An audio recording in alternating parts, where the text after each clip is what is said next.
Okay, it's about 2 o'clock a.m. It's about, oh, see? We're hovering between 60 and 61 right now. It's 2 o'clock a.m. It's about 2 or 1 degree, something like that, above 0 Fahrenheit. I don't know what the wind chill is. It's not particularly windy, but it is damn cold out. As you can see here, the furnace is off. And it is blocked. Just got 59 right here. Was reading 58.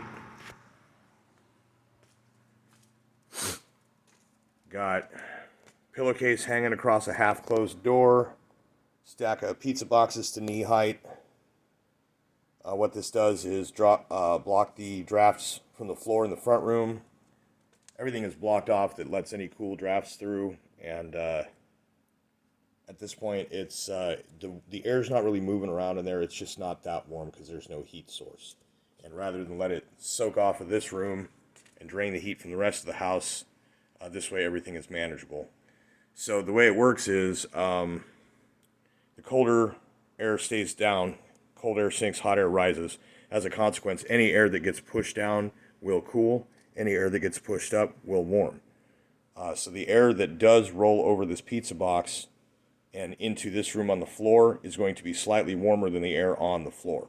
And any air that makes it underneath this thing and through to the other room is going to be cooler air than in the rest of the top of the room, which means you don't really lose temperature. It's a fun little hack I've discovered. This is the original location of the first time I used that hack. What I got going now is a baffling of the draft coming down the stairs. I've got something completely blocking the middle airflow.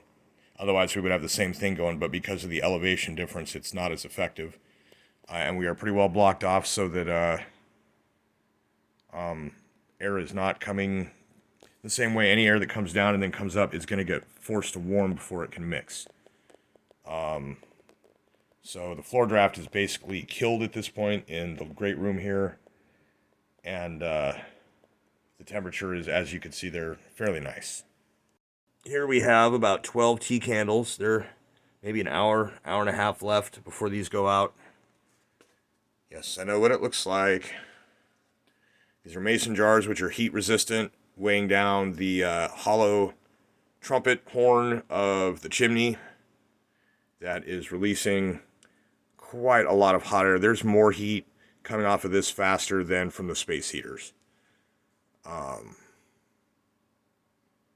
That works really well. The stuff that's hanging is basically just kind of to keep the hot air from soaking into back areas that will seep into parts of the house that aren't in need of being as warm, like the water heaters behind this wall, and it's got its own heat source. So this is kind of blowing it out into the room. And from there we've got the baffling, as well as the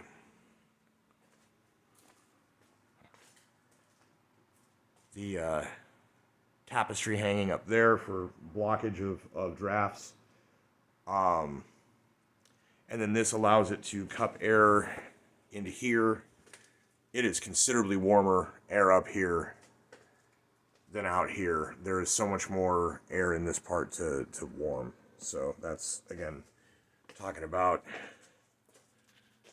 how thermal energy works. So here is the second space heater. This is on high.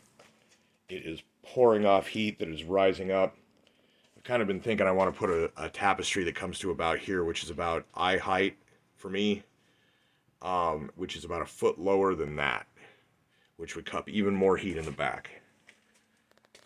Into this room, you can see we've got the windows blocked. We've got the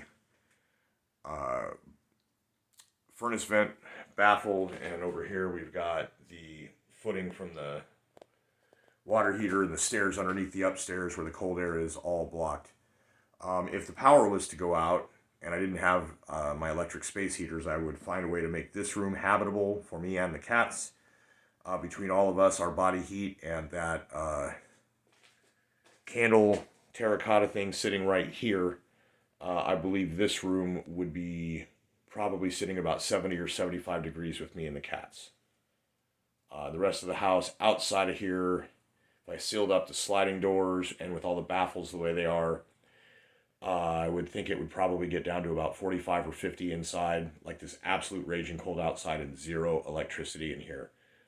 Without all that ambient warmth, it would get down like that, but it certainly wouldn't freeze. And in here would be very warm. And I would be able to take other blanketry and things from other rooms and make this flimsy door a lot more of a barrier.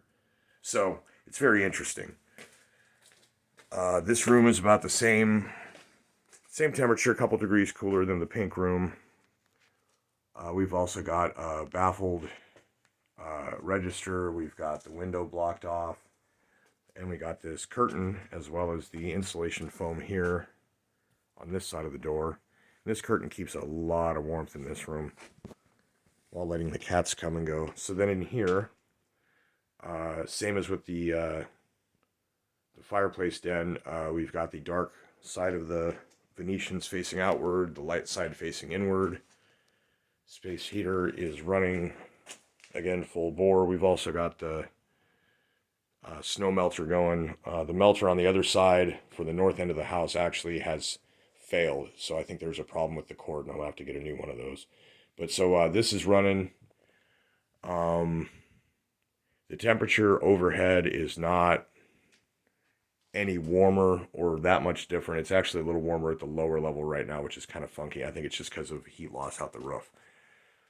I've got like these baffles I put in at the start of the season. These have done amazing things. There is no cold airflow on this floor whatsoever.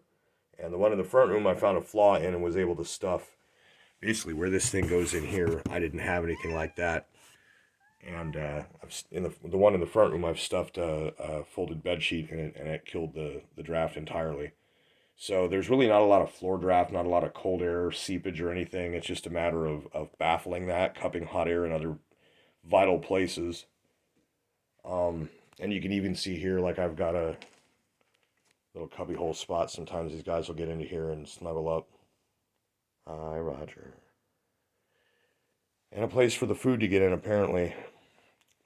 So that's what we got going. It is incredibly pleasant in here, and my use of scientific knowledge is making the efficiency of the place pretty good. I got 3 electric space heaters going.